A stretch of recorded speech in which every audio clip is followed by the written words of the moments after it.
Mbalamusiza ku mukutu gwaffe okwagala Katonda kansubire muli bulungi. Tugenda kuba tuyita mu devotionals ez'enjawulo tulabe nga tuddizibwamu amaanyi okuva mu kigambo kya Katonda. Olwaleero tugenda kubeera mu kitabo kya Yokaana essula ya 16 olunyiriri lwa 33. Yesu wano yali ayogera n'abayigirizwa be n'abagamba nti mbategeeza ebyo byonna mulyoke mube n'emirembe mu nze.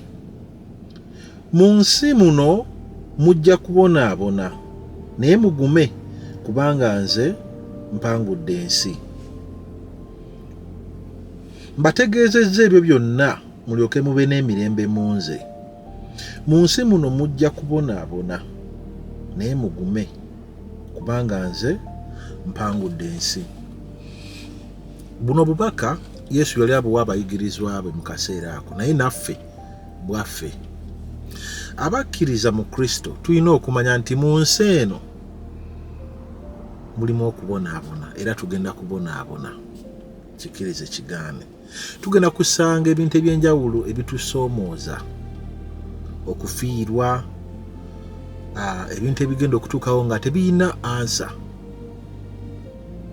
Weebuuze kino ddala lwaki kituuse ku nze.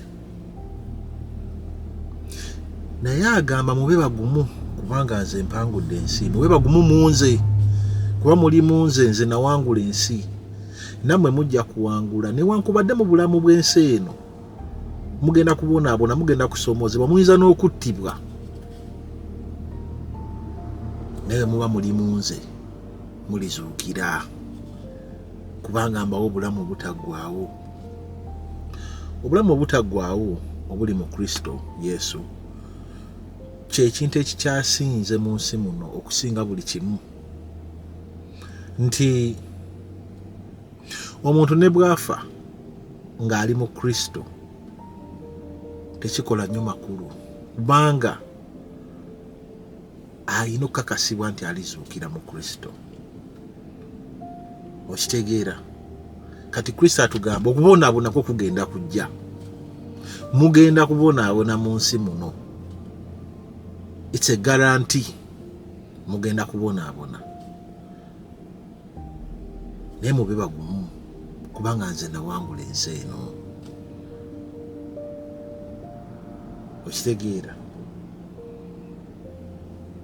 Omwana wo ne waalwala n'afa, oba omune bamukuba accident n'afa, kyonna ekintu ekikutuukako kusuubira kubamu akafaananyi k'ekintu ekikyasinza okubeera ekisoomooza, ekibi ekikusobola okukubonyaabonya, newe kinaakutuukako ba mugumu obanga oli mu Kristo, omanye nti Kristo yawangula ensi era naawe ali kuwanguza. Wabula obulimba obutambula ebiseera ebisinga, okuwangulwa okwo bakuleetera okulowooza nti, ababuulizi abamu ab'obulimba bakuleetera okulowooza nti okuwangulwa okwo naawe ogenda wangula wano ku nsi.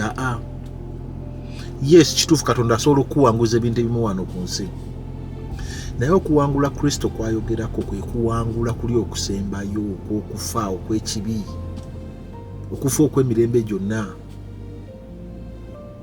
Mube bagumu kubanga nze nawangula ensi eno.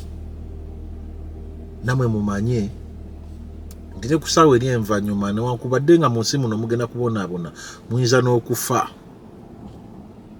obulamu obutaggwaawo bwammwe. Tugenda kubeera ffenna mu ggulu. Yeyo assurance ya Kristo nti bw'oba oli mu ye olubeerera lwo ogenda kulumala mu ggulu. Waliwo akantu kentera okwogerako ebiseera ebimu nga ngamba abantu nti tulimbibwa ffe kennyini nti obbanga lyetumala wano ku nsi ddene naye terikola na katonyeze ku bbanga lyetugenda okumala mu lubeerera.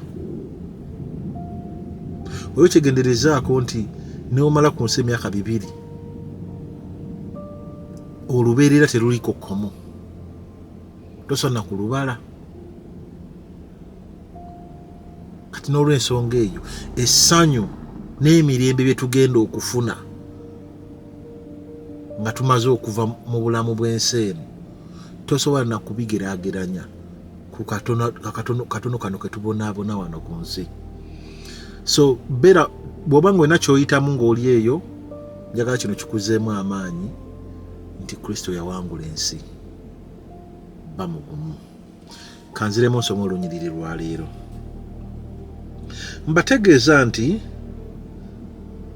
Mbategeezezza ebyo byonna mulyoke mube n'emirembe mu nze.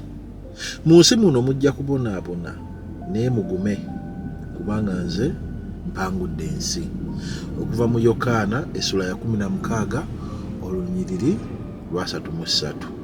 Mukama abankuumire, kansuubire obubaka buno bukuzizzaamu amaanyi gwali eyo yenna abonaabona oba alina kyayitamu naye ng'okwesigaako okutadde mu Kristo. Kansuubire obubaka bwa leero bukuzizzaamu amaanyi. Mukama abakuume mubeere bulungi. Mweraba.